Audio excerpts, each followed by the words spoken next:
Hey y'all, what's up? Jamie, that's me here. Welcome back to the channel. I want to talk to you guys real quickly about a case that I covered a few months ago regarding a young man by the name of Rasheem Carter. Rasheem went missing in Taylorsville, Mississippi, I do believe, roughly about maybe 4 to 5 months ago. And he was in touch with his family when because he ended up, okay, let me kind of go back. He ended up accepting a job that was in some part of Mississippi, not necessarily where he's from, and was a ways away from his home. He accepted this job where he ended up being in a motel with someone that kind of gave him rides to and from work, because where the hotel was located versus where they had to work was like a major difference. Like, it was pretty far from each other, right? I do recall that he went there for work. I don't even think he worked at the job a good 2 weeks, to be honest. Um, he and the coworker slash roommate or whatever at some point eventually got into a disagreement, or argument. That got into a disagreement, which resulted in the roommate telling him, "You can't ride to work with me anymore." And unfortunately, Rasheem did not have a vehicle. He had a vehicle like back at home that he was kind of trying to work on and get fixed and stuff like that. But when he went to go take this job, he did not have a vehicle. So the person he roomed up with was the way for him to get to and from work. Right. I remember him having conversations, according to the family, from what I saw on Facebook, reaching out to his mom. He had conversations with his family, letting them know like things that was going on. Also letting them know that he was being chased, targeted by a few men in the area. And it got to a point where he just didn't feel safe, because I do believe he had to walk literally from the hotel all the way, okay, to work, because there were no Ubers coming out there at all right. It's if you guys are familiar with the Alex Murdaugh case, if you guys and you've seen the documentary, if you guys paid attention to that rural area, I do believe Taylorsville is kind of like that, very rural, you know what I'm saying, and very small. And I feel like when you live in cities, or not really cities, but when you live in rural areas like that, a lot of things can happen that can fly under the radar that a lot of people may not know about to this day. I feel just like when we think about Gloria, or with the Alex Murdaugh situation, and we think about the young man Steven, right? Some of those deaths is what I'll say. Some of those deaths happened, and although the small community knew about it, a lot of people didn't know about it. And based on who the Alex Murdaughs were, they were able to kind of like finesse and get away with some things. Now, we don't know for sure what indeed happened to Gloria and Steven. We just know that a lot of people are believing the Murdaughs had something to do with it. My point of bringing up that case is just really to talk about that particular rural area, to kind of put you guys in the mindset of some of the things that may be happening in those type of areas, especially when it comes to his case. That's kind of like how I see it. So he had to kind of like walk a long way from like one location to the next just to get to work, right? So because he had no reliable transportation, and during that process of him walking, he ended up being, chased by some men. And I'm going to get into these two articles over here, and I've already covered the story. For a lot of you guys that want to go back and get that backstory, definitely go back, check it out, and I'll give you guys, you can come back and watch this video where we get the updates of what's taking place now.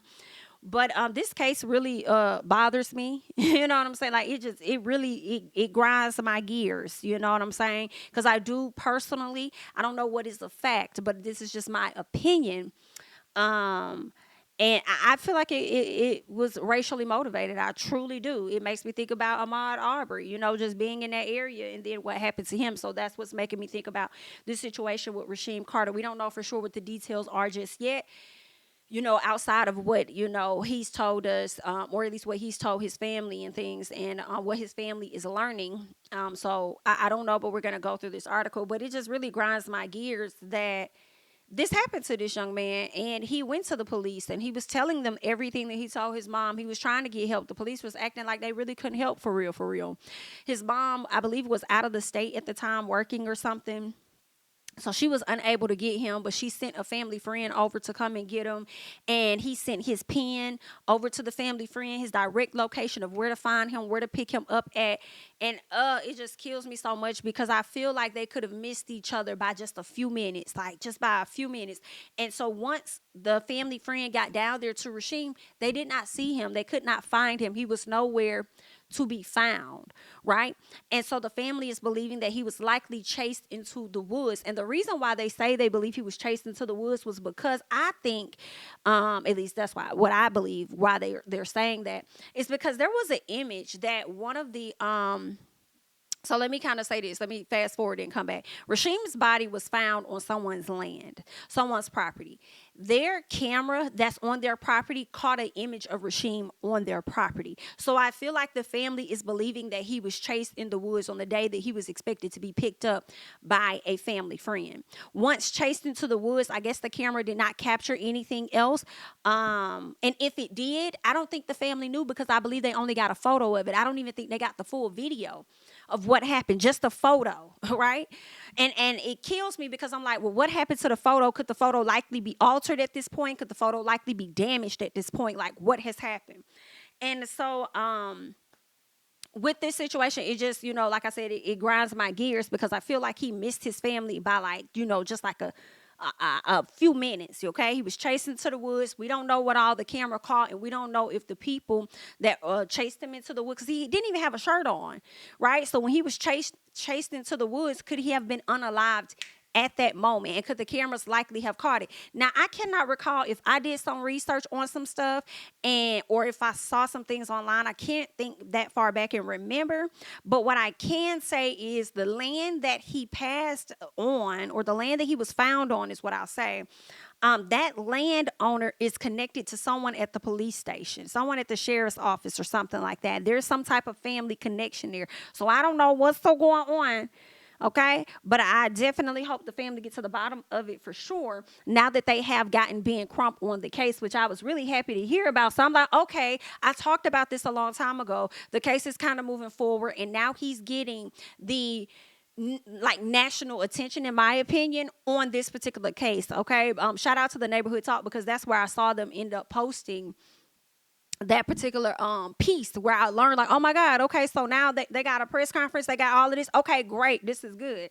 Let me just show you guys one of the images, and hopefully YouTube doesn't flag us over this. So let's just minimize that just a bit. So this is the picture that was found of him, and I won't leave it up long, but y'all can pause the video to see it. But that was the picture of him walking in the woods, and I do believe that this is a photo that the family sent over, right, to these, publications and news outlets. And y'all, let me tell you what really got me for real. And I'm not gonna lie, I kind of had a little tears, because I truly could not remember, and I don't think that I knew. Actually, I was like, did they say this? I don't remember if they said this, because I feel like this is my first time hearing about it, because I didn't notice that his body was dismembered. Like, I didn't even know that. Because I feel like the family at that time probably didn't have a lot of information or something. So what? That just bothered me. And like when I was listening to the press conference, I hear him say, oh, you had his head over here. And then I think he said you had his spine, or you had some other attachment over here. And I'm like, what the hell?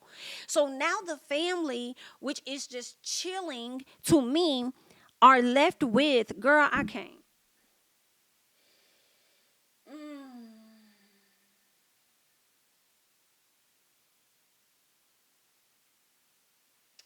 Oh, girl, I can't. That's a lot. That's a lot.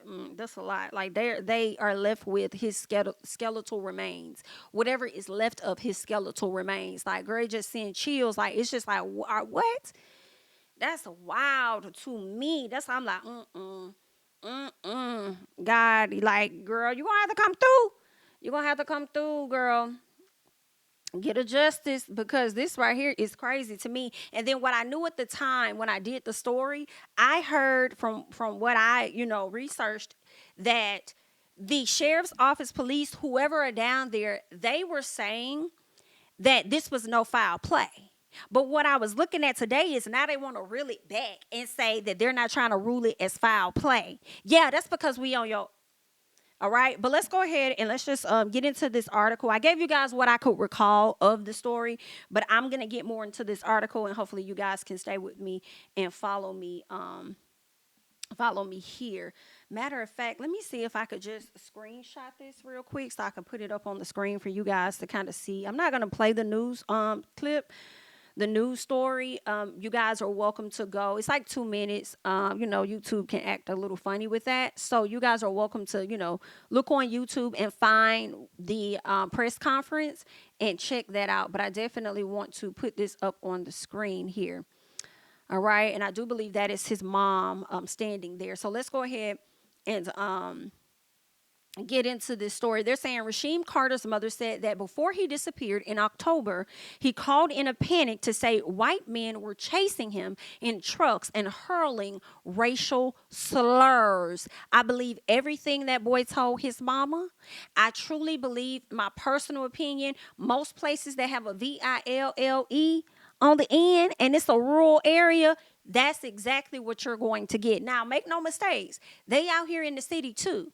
But I feel like they can mask and hide behind a lot of their actions and get away with it in those rural areas for sure. All right. They're saying the family of a black man who was found dead in Mississippi after he warned his mother that he was being chased by white men hurling racial slurs demanded a federal investigation Monday after local authorities said they had no reason to suspect foul play in the man's death. It irritates me so much, but at the same time, it's like, can you really be upset? Because, like, girl, that's how they is. That's what they do. Like, that should be expected, right? They're going on to say Rasheem Carter, who is 25 years old, y'all, and left behind a beautiful little girl. Okay? So he was also a dad. He was reported missing on October 2nd after his mother said he had sought help from police and frantically called her to say white men in 3 trucks were pursuing him. That was the last day the Carters, or at least Carter's family heard from him. Now on November 2nd, girl, and keep in mind, this is so crazy to me because this is also around the time October 2nd, when he was missing, that also was closer to the time of when Shanquella was being unalived herself out in Cabo, Mexico, which we are still waiting for justice on that. And I did see that there was a press conference about that as well. Like, y'all need to get the ball rolling. And what's killing me about that case, it seems like Mexico is trying to throw it off on the U.S. And then I don't even know what the U.S. is doing. I don't know if they falling dead or if they over here putting it off on somebody else. Like, y'all need to get it together. Y'all have had too many extraditions and all this other BS to happen before this case. So whatever y'all got going on, y'all need to figure this out, okay? If you say you got a warrant, you trying to extradite somebody, you need to, girl, I understand it's a process. I do. But I also believe when y'all want to press that button and pull them strings, y'all know how to press them buttons and pull them strings. So get it together. But I just had to say that real quick when I see these dates. But on November 2nd, authorities said they found his remains in a wooded area south of Taylorsville, Mississippi. In a statement on Facebook a day later, the Smith County Sheriff's Department said it had no reason to believe foul play was involved, though the case was under investigation. Baby, good night and goodbye. Okay? Goodbye. I bet y'all finna open that case wide up now. And then this is the other thing I have to interject. It's the fact that they also told the family not to go down there and riot. Or don't come down there and protest. Because I remember seeing the aunt's post, and she was saying something like, we gonna have a peaceful protest. We only want to peacefully protest, and this, that, and other. You know what I'm saying? It seems like she was willing to accommodate their demands. She just wanted to find her nephew, from my understanding. But at the same time, I was like, no, burn it down if you want to. Because they're not willing to give you no information. So if you're not trying to help me and you sure wasn't trying to help my nephew, why should I accommodate you? When clearly you weren't trying to accommodate him. The boy asked could he stay at the police station. Y'all told him he couldn't stay there. Y'all were not trying to accommodate him. If anything, it was giving y'all wanted to set him up. And it was giving, based on what he was telling those officers, y'all knew he was not familiar with that area as well. So I feel like y'all also thought that y'all was going to be able to hide it even just a bit more. And I also feel like y'all probably thought that he ain't had nobody that cared about him since he was out here just walking or something.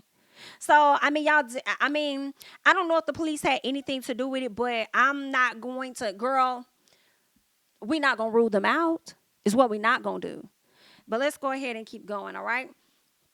They're saying on Monday, Carter's loved ones and their attorney, Ben Crump, slammed local authorities for stonewalling. Come on, that's a good one right there. Stonewalling them for more than 4 months and for the initial determination. And I just wonder, because let me go back up. See, the baby went missing on October 2nd. On November 2nd, authorities said they found his remains in a wooded area. See, I'm wondering now if he was truly unalived on that property, or if he was placed on that property, even though we did see that he ran onto somebody's property. My question is, could he have been snatched up, taken somewhere unalive, brought back, whatever the case is? Because I feel like, y'all definitely knew where he was, and y'all waited all that time, and then ironically, authorities finally find him in a wooded area. That don't make no sense. But let's keep going. All right. They're saying that local authorities forced Ben Crump slammed local authorities for stonewalling them for more than 4 months and for the initial determination, saying they believe Carter was the victim of a brutal hate crime. Now, they're also saying that Ben Crump says this was a nefarious act. This was an evil act. Somebody murdered Rasheem Carter, and we cannot let them get away with this. And I agree 1,000%. I truly believe that's what happened. I truly, truly believe that is what happened. I do believe this young man was indeed murdered. I do. Crump urged the justice, because here's the thing. I'm trying to see when the family members said that they were going to go and pick him up. Let me see when. I'm trying to see, when did they say they were going to pick him up? Because that image that was of him walking in that backyard, I want to believe that could likely have been on the same day that he was supposed to be getting picked up. So if he's supposed to be getting picked up by a family member, why would he be out there with no shirt on?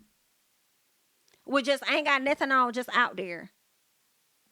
Let me see something real quick. It looks like he has his shoes on in this image. I see shoes. I don't know. I'm wondering. Okay, you can't tell whether or not he has webs on him or anything. Like if he has any, like maybe fighting, rustling in the ground or something, and he's running to get away.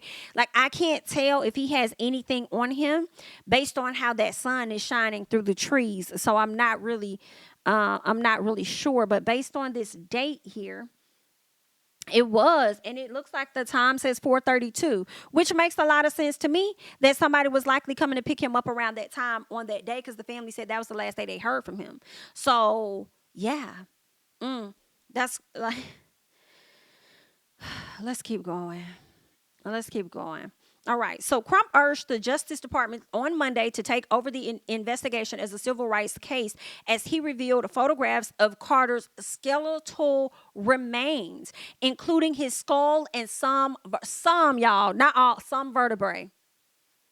And that's what he was saying. The skull was over here, the vertebrae was over there. And it just pisses me off so much, because I feel like they tampered with a crime scene. And I don't even know if they took enough photos, the proper photos, for this family to truly investigate. But that is their whole plan, right? That's their whole plan, for you to not be able to move forward, investigate, and do what you got to do. But let's keep going, all right? They're saying this is not a natural death. This represents a young man who was killed, period. And y'all thought that these people wasn't going to press, and I'm so glad that they are continuing to press on. Crump told reporters that he believes Carter's head was severed from his body, and see, that just, it give me chills, y'all. And that his spinal cord was found in another location away from his head. There is nothing natural about this. It screams out for justice, he says. What we have is a Mississippi lynching. Now let that sink in. Now Carter's front teeth were missing. What? From the top and bottom rows, which Carter's family said could indicate that he was assaulted before he died. And I am sure. And that's what I was kind of wondering from that back angle of him. I'm like, I want to say that he probably got some, bruising on his back, but I can't tell for sure. I'm not sure. Somebody else that's more skilled in that can look and confirm that. And y'all, this is so sad. Anybody that's listening to this story, you can't listen to this story and just like not think that this is like 1,000% just solely like messed up. They don't even have all the parts of their son's body. And then it makes me question how, if this case were to proceed forward, How would that go in trial? Will y'all have enough information? I guess when you applying pressure to the people in the city, in the area, whatever they want to call it, they'll start to like, turn on each other or something. But I'm just like, y'all don't even have all of the pieces of the body. But then at the same time, I will say this: people have been committed. People have been found guilty and ain't nobody in sight. So anything is possible. But let's keep going and seeing what else they're saying here. They're saying that it's unclear what prompted authorities to search the wooded area. Right. That's what I'm saying. It's very unclear. So how did y'all know to go there? Right? And the family went down there and tried to do their own search themselves.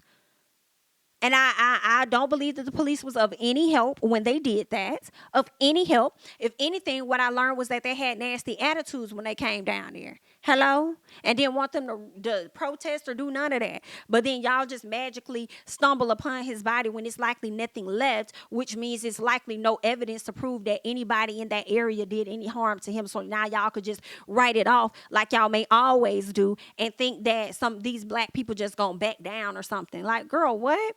Let's keep going.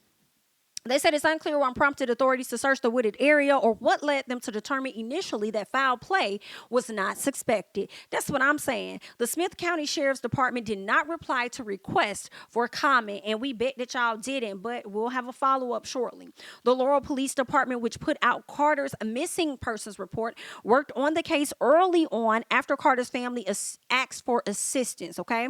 And that person was Chief Tommy Cox. But Cox said that Carter had not contacted his department for help before he went missing, and that the Laurel Police Department handed in its investigation over to Smith County once it was clear it was out of its jurisdiction. So they go on to say Cox said his department pulled some of the phone records and may have interviewed some of Carter's co-workers, but he declined to elaborate further. Girl, tie everybody up. Everybody need to be tied up. Everybody needs to be tied up. Let's see. Cox goes on to say, we tried to put ourselves in their shoes. Baby, you could never. He says, it didn't hurt us to do a little bit of work on it. He says, what we considered to be the right thing. And then when it became obvious which jurisdiction would be the lead, we turned it over to them. I wonder how that happened. Is it that he was unalived in Smith County, or was his body found on Smith County, like in Smith County? How does that work that you guys were able to, take this case and pass it over to the other person? If y'all know in the comments, let me know. All right. So the Mississippi Bureau of Investigation, which is assisting the sheriff in its probe, said Carter's autopsy was completed on February 2nd. How could they do an autopsy with just a small box of items of this baby's body? Girl, that's trifling. He says the FBI is not currently involved in the case, an agency spokesperson said. So I guess they need to get enough attention from the public, is what it's seeming like, in order to get the FBI to jump on the case. And they need to take on the case if that's going to be very helpful. But don't hold on to the case like y'all holding on to the Shanquilla case, okay? Get it together. They're saying 3 members of Carter's family said authorities told them wild animals may have torn his body apart. Well, we will have to see. But where the rest of his bones at? Let's get into that. And if wild animals tore his body up, like, here's the thing. Even if that is true, it does not take away the fact that this young boy was murdered. It don't take away the fact that this baby was murdered. So what's going on? It don't take that fact away. Let's see. A cousin of Carter's says he was in so many different pieces. They wanted to tell us that he went there and fell dead and the animals were feeding off him. Girl, bye. I don't believe none of that. Here's the thing. This is why they telling the family this BS story, because they don't know that the family have been in contact with this boy the whole time, knowing everything that was happening. And what I love is that boy went to that police station. So if they actually get the pings off of that phone, if they're able to, they're going to see how many times he went to that police station and hopefully identify how many times the police was actually able to help him, which wasn't really nothing. They recommended he go to a whole nother inn and stay at a whole nother motel or inn, whatever you want to call it, versus the one that he was at, because he was so concerned. But he didn't even trust that. He said that it was like somebody was on the phone, like kind of, it was like real suspicious. I think he went in like a Dollar General or something. And when he was in there, somebody had answered the phone. They got a call. I don't know if it was a worker or something.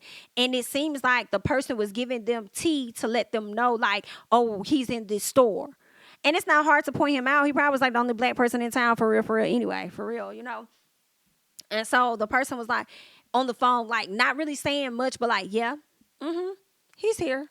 Uh-huh. Da da da or whatever. And it kind of like freaked him out. And so he ended up leaving. And this is from what I could, recall. But let's keep going. They're saying Carter's mother said that her son was lucid about the threats he faced during their final phone calls, and that he was not under the influence of drugs or alcohol and had no history of mental illness.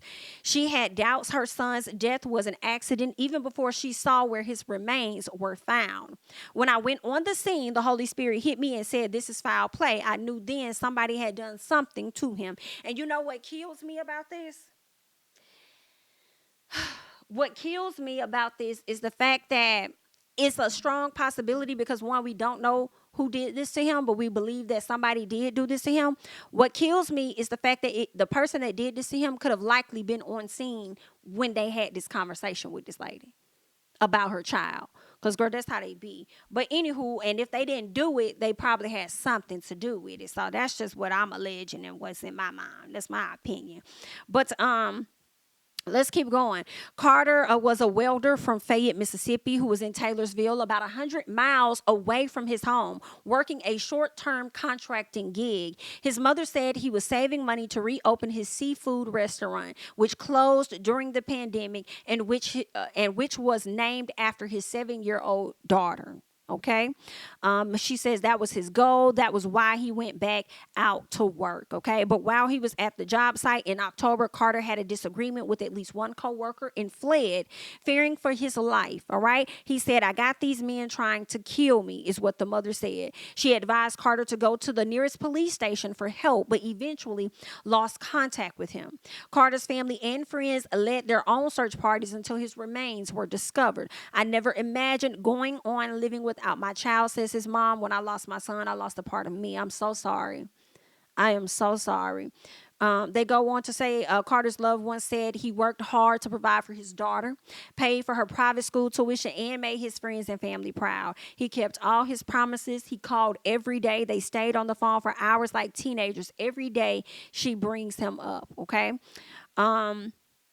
And this is the daughter. This is his daughter's mom saying this about him and how he was with his daughter. He kept his promises to his daughter. He called her every day. They stayed on the phone for hours. Like, to this day, she talks about her dad.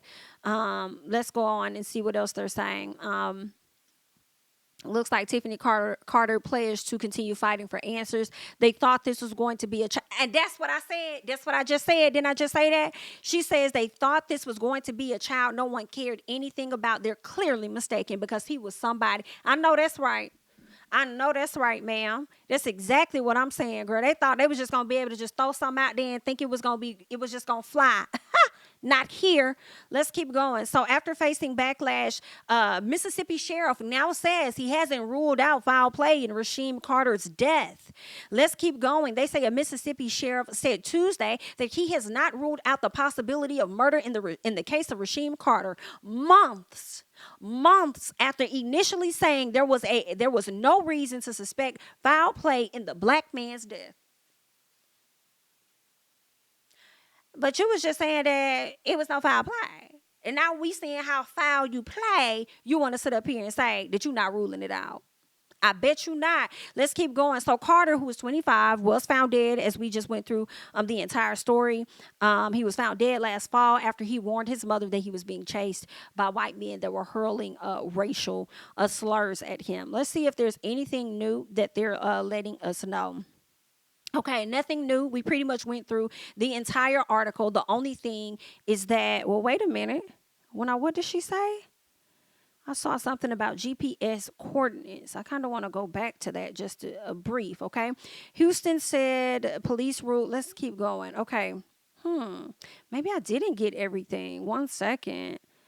Okay, let's keep going. All right.